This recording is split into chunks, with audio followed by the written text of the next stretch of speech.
A state of emergency is in effect for a number of counties across the region as cleanup efforts from last week's storms continue.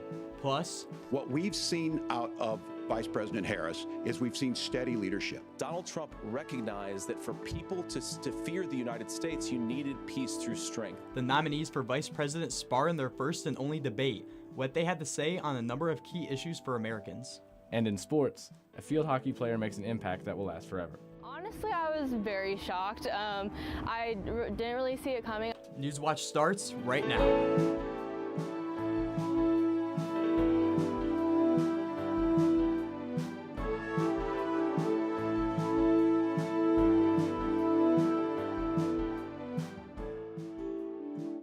Communities across our viewing area continue to clean up from the remnants of Hurricane Helene.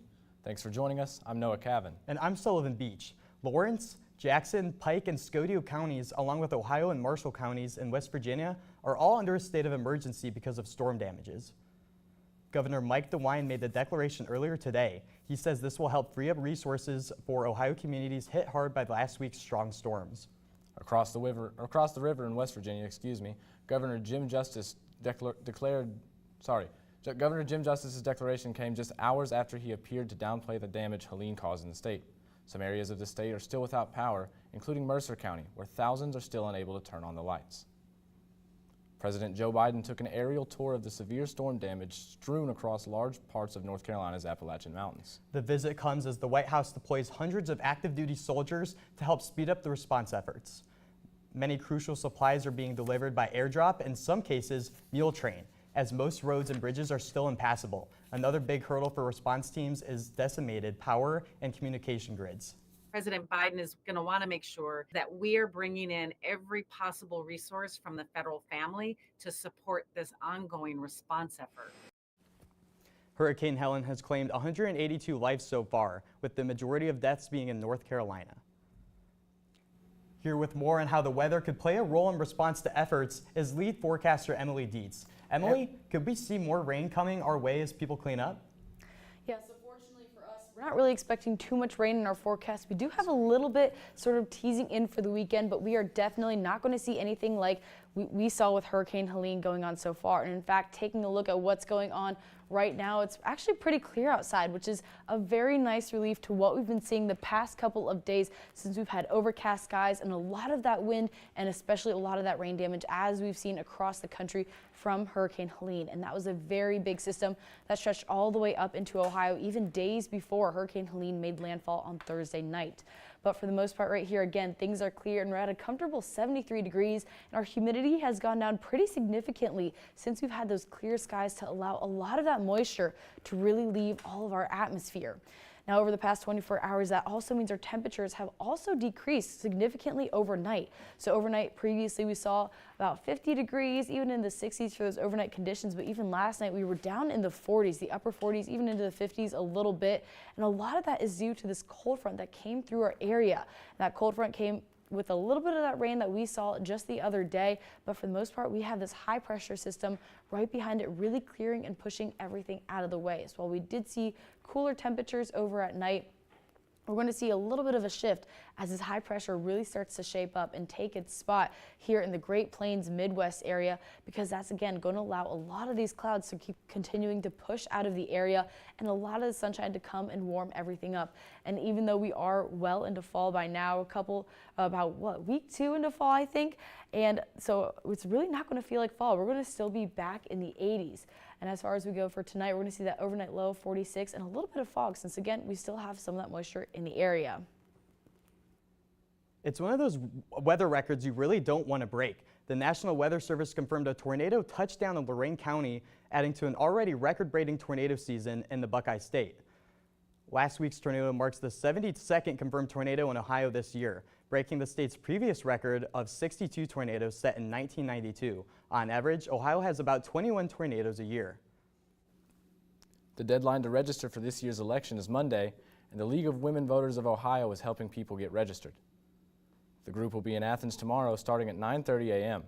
It's part of a statewide tour helping register students at 20 colleges across Ohio. The League says the mission of the tour is to register thousands of students, ignite enthusiasm about the democratic process, and provide answers to questions on issues important to them. The deadline to register for the November election in Ohio is Monday, October 7th. Policy took center stage at last night's vice presidential debate as both candidates made their pitch to voters. In the first and only face-off between Ohio Senator J.D. Vance and Minnesota Governor Tim Walz, the two men discussed many issues, some playing out right now. Julia Benbrook has more from New York. Ohio Senator J.D. Vance and Minnesota Governor Tim Walz stepped onto the debate stage, while major stories developed both at home and abroad. The vice presidential nominees were asked to address climate change as the Hurricane Helene recovery efforts continue. There's no doubt this thing roared onto the scene faster and stronger than anything we've seen.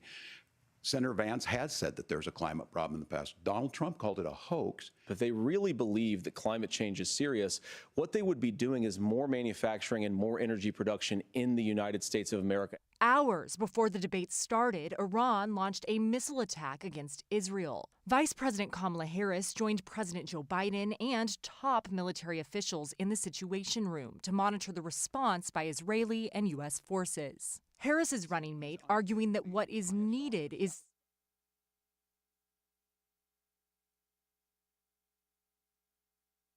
We've seen a calmness that is able to draw on the coalitions to bring them together. Meanwhile, former President Donald Trump criticized the Biden administration and claimed that this would not have happened if he were president. His running mate making the argument that Trump would bring back stability. Donald Trump recognized that for people to fear the United States, you needed peace through strength. Reporting in New York, I'm Julia Benbrook.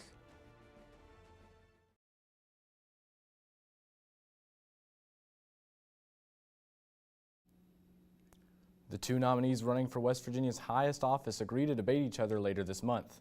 Democrat and Huntington Mayor Steve Williams and Republican State Attorney General Patrick Morrisey are running to replace the state's outgoing governor.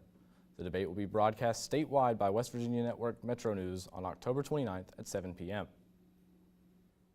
West Virginia lawmakers met in a special session and passed several spending items, but the two big issues for lawmakers were not discussed. The House and Senate passed a number of bills giving around $500 million to education, highways, veteran affairs, homeland security, and more. But the biggest items like health care and child care and whether or not workers in the state should get another 5% cut on their income taxes were set back to committee. The legislature deferred action on those issues until Sunday, when lawmakers were already scheduled to return for interim meetings. And Republican lawmakers in Ohio proposed a bill requiring panic buttons in all public and charter schools. The bill would require schools to provide staff with wearable silent panic alarms to alert law enforcement and the school system of any trouble. These types of panic buttons were used at a high school in Georgia where 2 students and 2 teachers were killed in mass shootings last month. One Ohio school district testing out the new tech says it could help save lives. The biggest part of it is that it gives staff ownership of the process. They can make that immediate call if something's not right.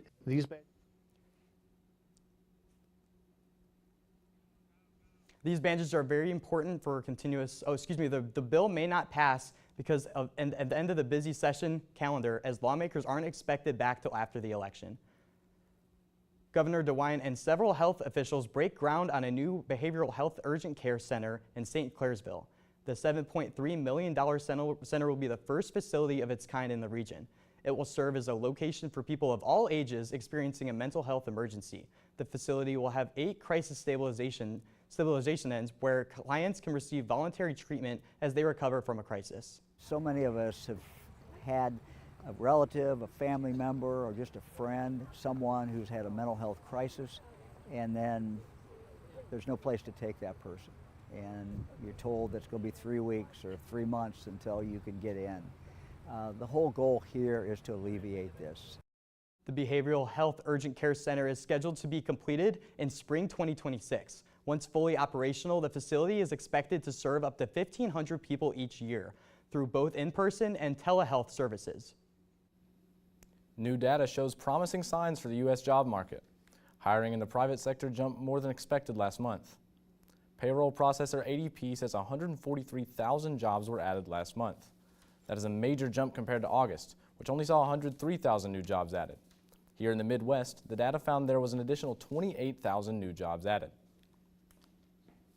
Members of the International Longshoremen's Association continue their strike against ports along the East and Gulf Coast. Members hope to stop the flow of goods ranging from ports in Maine to Texas. Karen Kafa has the latest. There's a big gap between demands of the International Longshoremen's Association and the latest offer from the United States Maritime Alliance, or USMX, which represents the major shipping lines, all foreign-owned, and terminal operators and port authorities. At issue, wages and automation at the ports. They want to come into America and build fully automated terminals and get rid of American jobs. Good paying jobs that support families with medical, pensions, annuities, and pay taxes. Some of the 14 ports involved, the massive port of New York and New Jersey, as well as Boston, Baltimore, and Charleston, South Carolina. I'm confident that everyone that is involved in that on either end are aware of it and did whatever they could, but we cannot settle the strike between the carriers and the union. Also Wilmington, Delaware, which declares itself America's largest banana port. That means bananas could come up short at the grocery store. And even though domestic farmers grow cherries, certain berries, and other fruits, they can't meet all of the nation's demand. Without imports to boost supply, prices could push higher. Raw ingredients like sugar and cocoa imports also at risk, as well as imported chocolate and alcohol. The good news for holiday shoppers, things like apparel, toys, and other gifts don't have a shelf life like food imports and can park in a warehouse for months. So when retailers saw a potential strike on the horizon, they rushed to get products delivered before the strike began. In Washington, I'm Karen Kafa. I think it's a lot about developing those one-on-one relationships with the freshmen, with the newcomers, and developing even more with the returners. Coming up, a member of the Ohio field hockey team looks to leave a lasting impact in her final year. And with colder weather comes a greater chance of getting sick. How can you stay healthy this season from RSVP? After days of wind and rain, we'll finally get a break. Stay tuned to Newswatch to find out what kind of weather is coming your way. Uh-oh. This is a very risky situation. We just have not seen this number of animals together. Wow. Amazing. I've never seen a leopard hunting like this before. A solitary buffalo could kill a lion. The stakes are even higher now with the cubs here. They're coming, they're ready. Oh, my heart is beating. The prey is chasing a predator. Tonight at 8 on WOUB.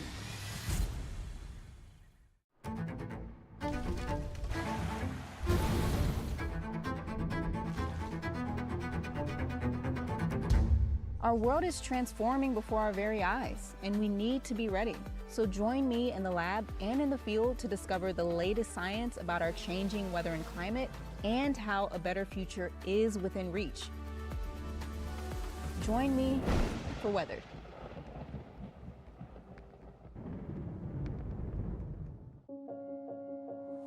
I hear the echoes all through the meadows. Breathe in and let go. That sweet surrender. I've been running all through the night. You can knock me down, but I've got my will to survive. Rise up, rise up. Rise up.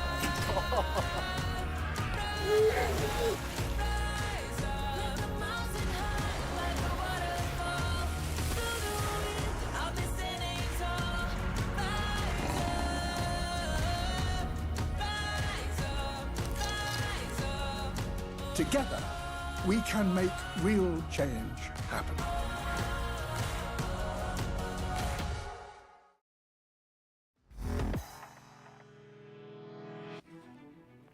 Good evening from a beautiful day down here in Southeast Ohio, which is desperately needed after all of the rain and wind that we've been having from Hurricane Helene. Right now we're seeing clear skies outside, and it's allowing a lot of that humidity that we've been experiencing again from all of that rain to really leave the area. And so we're actually feeling a comfortable 73 degrees. So luckily it's not as hot and muggy and sticky as it was the past couple of days. Now, speaking of the past couple of days, we did have a cold front move through the area, which is why temperatures overnight dropped pretty significantly from what we've been seeing. Previously, we were up in the 50s and 60s because we had a lot of warm air coming up from the Gulf because of that hurricane, and also just because a lot of that cloud coverage overnight was really keeping a lot of that warm air in.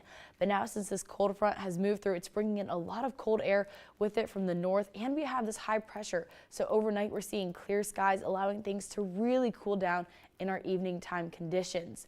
And taking a look at our cloud coverage again, that cold front is also helping to push a lot of that cloud coverage over towards the east coast. So we're not really going to be seeing any of that the next couple of days. And taking a look at what's going on out west, we see a little bit of that cloud band up to the north, but for the most part in this Great Plains area, which is where we see most of our weather come in from, it's pretty clear. And in fact, that's actually going to be carrying these temperatures over towards us. So the next day or so, we're going to see temperatures in the mid to upper 70s, and then we'll be back in the 80s, unfortunately, which I was really getting used to the fall conditions out today, but we'll be dipping up into the 80s just very briefly the next couple of days.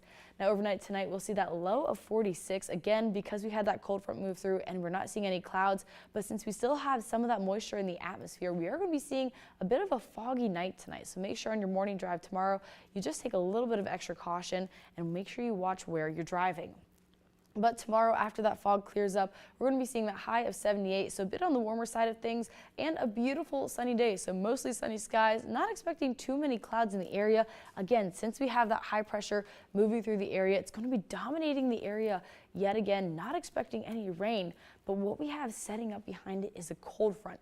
And as this cold front is going to be moving through the region, that's actually going to stir up a little bit of rain for us. So looking into Friday, we're not going to be seeing that rain just yet. We'll start to see a little bit more cloud coverage, but Friday we'll still see similar to conditions to Thursday. But if you take a look right behind it, that's where we're going to see a little bit of that cloud band start to set up, a little bit of that rain set up, since this cold air is going to be pushing against the warm air that we sort of have sitting in the area right now that's been warmed up by this high pressure system. So here's a better look at Friday at what's going to happen. So after we have this high pressure and this cold front, we're actually going to have another high pressure system, and it's going to leave us pretty nicely set up for the rest of the week. So taking a look at Sunday, that's when that cold front is going to move in, and you see a pretty big shift in our temperatures going from Sunday to Monday. We go from about 82 to 69, but at least we have beautiful sunny skies, and again, that's going to be the result of that high pressure system. It's the leading cause of hospitalizations in the U.S. Despite its common cold symptoms, the virus can be dangerous or even life-threatening to kids. The respiratory syncytial virus, or RSV, can cause symptoms such as runny nose, congestion, decreased appetite, coughing, sneezing, fever, and wheezing. Immunologist Dr. Julianta Mora says that the most vulnerable population, including children with pre-existing health conditions and young infants. Because of immature lungs, and they're not able to get rid of all that phlegm or blow their noses. Doctors say RSV vaccination between 32 and 36 weeks of pregnancy can best protect infants. Fears of a wider conflict in the Middle East are growing tonight as Israel discusses its next move after yesterday's rocket attack by Iran. Iran justified the attack at a UN Security Council meeting, saying the missile attack was necessary. U.S. Navy destroyers in the area helped in Israel's defense, intercepting some of the missiles. The U.S. says they will coordinate with Israel on a response. Iran says its move was a response to Israel's aggressive acts in the region over the last few months. I wish to mention the key facts that clearly demonstrate Iran's action under self-defense is fully justified, lawful, and firmly grounded in international legal principles. Foreign minister says countries that help block missiles targeting Israel on yesterday would be, quote, held responsible. Coming up in sports, one player for Ohio field hockey is making a difference both on and off the field.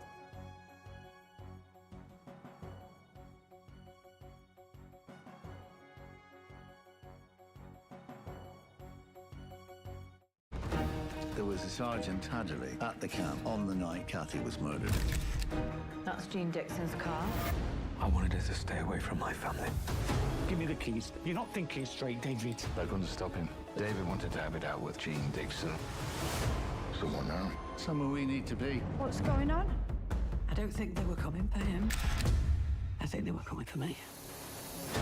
Sunday at 8 on WOUB. Craving adventure? Passport is your ticket to the hottest destinations in drama. Check into luxurious hotels, hit exclusive beaches. But fair warning, travel plans can sometimes get complicated. If you've got the itch for drama, travel the world and stream now with Passport on the PBS app. Far too often, Latinos are omitted from the great American narrative. There's been Latinos in this country for 500 years, before it was even formed as a country. Phoenix, Los Angeles. Without Mexican railway workers, these cities do not exist. And Latinos have participated in every single conflict that the United States has ever had. Without us Latinos, the United States would be a very different place. Friday at 9 on WOUB.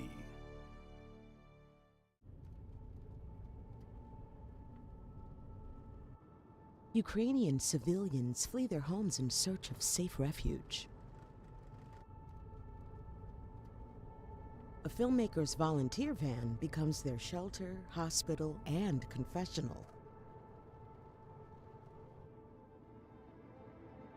In the Rear View on POV. Monday at 10 on WOUB.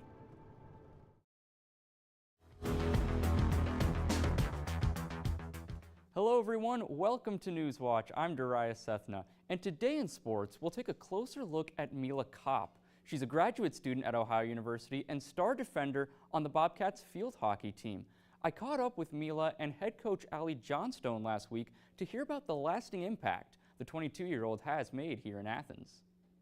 With backline number 22 out of Louisville, Kentucky, Mila Kopp. Hardworking, dedicated, passionate. Just a few words to describe Ohio Bobcats field hockey defensive back Mila Kopp. The 22-year-old is a graduate student pursuing a master's in business analytics. Kopp came to Athens in 2020 and played in 11 matches. She now has over 60 games for the Bobcats and status as a full-time starter. Kopp is already off to a strong start this season, earning a MAC Defensive Player of the Week honor. Honestly, I was very shocked. I didn't really see it coming. Not to be cliche or anything, but I do think it was just reflective of our entire team defense and put myself and other people in the opportunity to score and to make great saves. The grad student proved to be an essential piece to Ohio's back line. But there is more to Kopp's story, especially in 2024. This year's field hockey team is young. There are 8 freshmen and 4 sophomores on the roster. Some players even come from different parts of the globe. We're talking Belgium, the Netherlands, England, even South Africa. And Kopp, who is from Louisville, Kentucky, says that all of this has given her the chance to showcase more than just her skills on the field. I think it's a lot about developing those one-on-one relationships with the freshmen, with the newcomers, and developing even more with the returners. With the freshmen, you kind of just have to realize they're nervous, they're scared. This is a whole new environment for them, especially for the girls coming overseas. So just making sure we're creating a positive, supportive environment that they're going to be able to flourish in is the biggest part in terms of leadership. Ohio head coach Allie Johnstone has known Kopp for 4 years now. The longtime coach praises how far her star defender has come. She was so systematic about her goal setting and her vision and how to improve. And she's, she'll come in and watch videos. She'll pull you to a side as a coach. Half the time we're not sure what the athletes are thinking or what they need. And she's really good at expressing that and saying, I don't understand this. And it's through her questioning and her, her vision that her growth is it's just been like this since she got here. Now in her final season, Kopp hopes to secure her first conference championship. But she and her coach echo their impact goes beyond winning.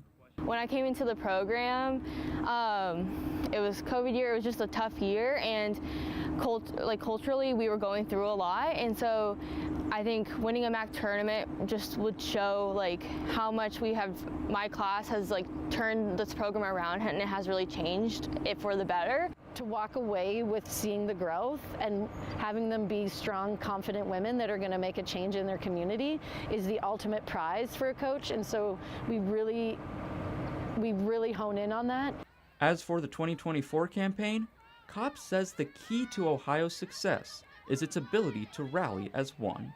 I think this year we have a team that truly loves one another and supports one another, and that's always a great thing to have. I think as the season goes on, it'll be more apparent on the field, but that team chemistry just has been a huge factor in, I think, our success early on this season. Meanwhile, the Bobcats continue their season this Friday at Pruitt Field. They'll host James Madison University with start time scheduled for 1 o'clock this afternoon. That's it for sports, and I'll toss it back over to the desk. Still ahead, you see them on long road trips, but which is the best? What Americans say is their top convenience store.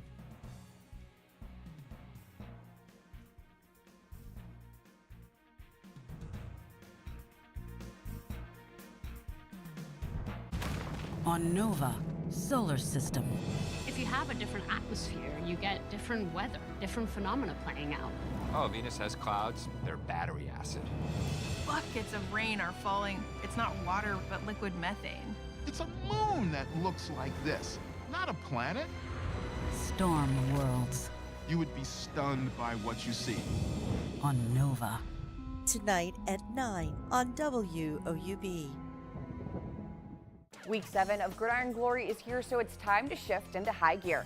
I'm Gridiron Glory Season 25 host Haley Hollinger, and this week we have lots of matchups with big implications.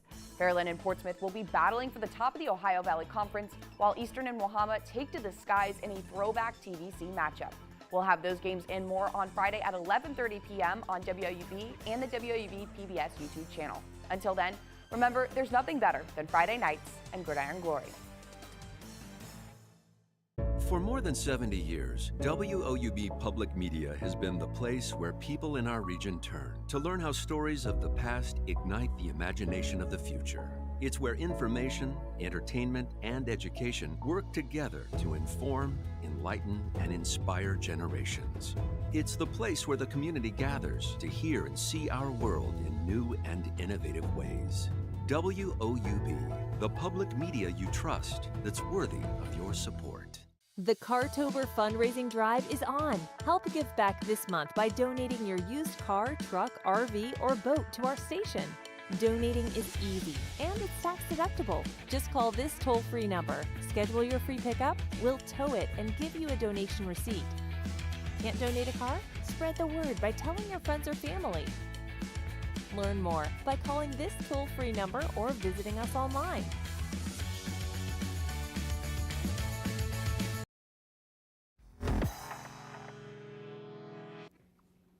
NASA is shutting down portion of the 47-year-old Voyager 2 spacecraft to save energy.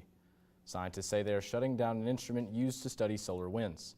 NASA expects the spacecraft will keep operating with at least one science instrument into the 2030s. An official winner has been crowned in the battle for the best convenience store and chain in the county. The American Customer Satisfaction Index survey shows Philadelphia-based Wawa took the top spot with the highest marks for customer satisfaction among all U.S. chains. Wawa's cross-state rival Sheetz landed in 4th place. Quick Trip placed 2nd, and Buc-ee's and Murphy USA tied for 3rd place. Man, I don't know about you guys, but I do not know if Sheetz should have been placed 4th. Personally, that's probably my favorite convenience store fast food place. I go there all the time back home, so I don't know about that placement. I mean, you guys got to go Weigel's if you're ever in East Tennessee. That is the greatest food you'll ever get in the Okay, world. dude, I might have to try that. Hey, wow. Congrats to them. Yeah, I guess so. I had my first experience at Buc-ee's last summer, and I have to say, that was one of my favorites. But taking a look at our final weather for tonight, what's going on the next 7 days? The rest of this week is looking pretty nice so far. On Sunday, we'll see a couple of rain showers. That's going to be a cold front moving through the area, and that'll leave us with some high pressure and sunny skies and fall temperatures. That does it for our broadcast this evening. Thanks for watching. And stay tuned for the PBS NewsHour coming up next. Have a great night.